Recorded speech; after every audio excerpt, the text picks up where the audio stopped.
Obasanjo explains why Nigeria should never drag Igbos into another war.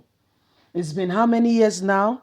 The civil war that occurred in Nigeria, and how the Igbos since then has been marginalized.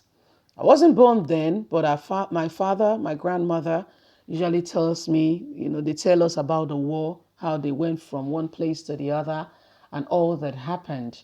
They keep telling us the tales, and we know of how, the southeast of this country was seriously plagued with result of that civil war, all because the wanted, position. They have a voice, and Nigerian government at the time would rather keep them silent. Up to today, when they talk about memorial, this is not being taught in school.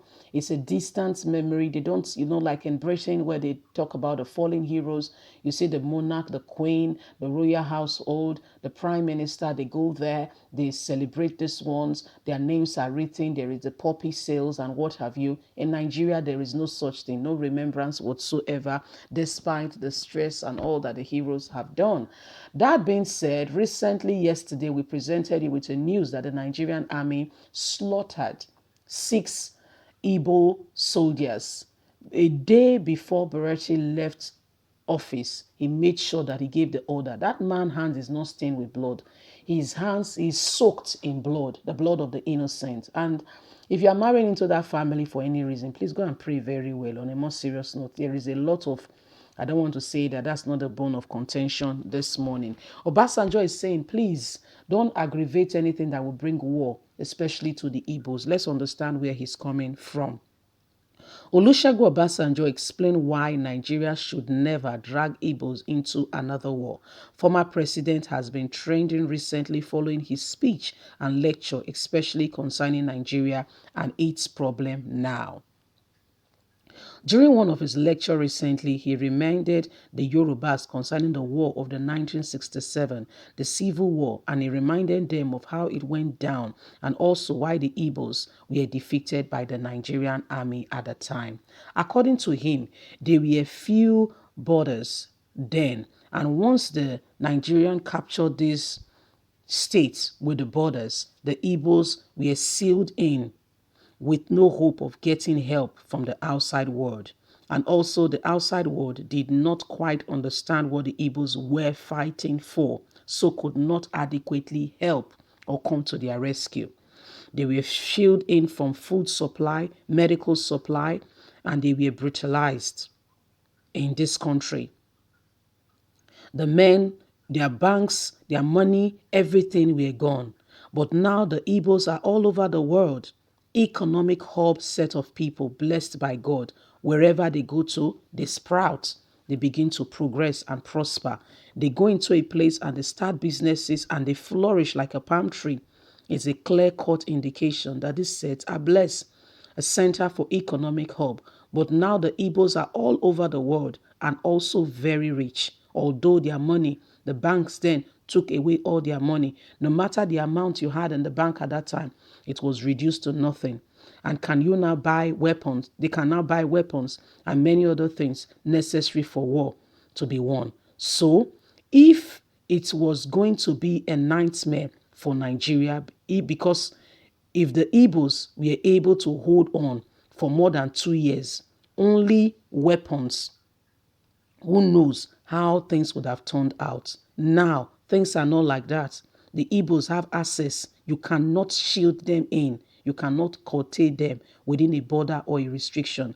If Nigeria go into battle with that aggravation that is still on in the mind of some people who passed it on to the younger generation, Nigeria is in serious trouble. I concur with you, Olusegun Obasanjo. Evil prosper in the face of ignorance, or whatever is happening because somebody is not aware. You are in that situation. Listen, I always give this illustration.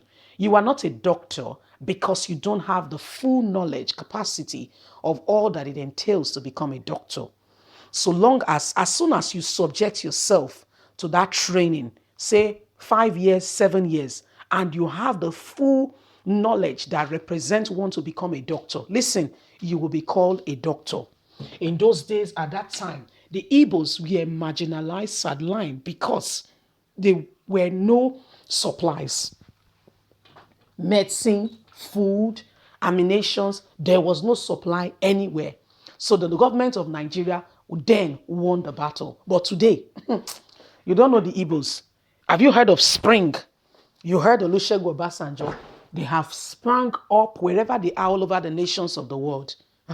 If you are living abroad, you will know now that if you're living outside this country and you're trying to send money, for those of us who have people abroad that wants to send money back home, you can see that they find it difficult to send money back home. That was because after the NSAS, Nigeria quickly looked at it and said, if we don't curb this, we'll be in trouble. Nigerians in diaspora began to send money home to Nigerians at home to say, you know what, let this fight struggle. Let us have a better nation. And that was what CBN quickly. Now you cannot send money directly to Nigeria like it used to be. People telling us that, oh, you have to now send it into a particular bank. They have to pick it up in dollars, then change it to naira. It doesn't matter if you're sending pounds, if you're sending dollars. That's what's happening now in the financial world in Nigeria. Before it was easy, so I don't understand the rationale behind it. Like I said, it's because they are seeing an impending, so they are trying to curtail this part. And it's sad to tell you that the person they are using is an Igbo man, Emefiele. I don't understand it. So, like some people will infer from some quarters that some people are Fulani's servants.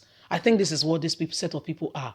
Because when you see evil happening, you need to speak up. You cannot shield evil and expect things to go well. No, let's condemn evil. There are no people who are ready to sacrifice for this nation and say, no, this cannot happen. This cannot happen. I understand all that is going on, but when you stand up for your right and say, no, this cannot happen, then you will see a true transformation in the nation. Then you will see that things will change. But where we have set of people who cannot be sacrificial, who cannot stand up to say, let this nation become great. I wonder where we are headed. We have set of people who are rather very selfish and who only want things for themselves instead of the good of all, instead of the greater good of the whole nation. And as soon as we start getting that kind of mindset that is not about me, then we are going somewhere.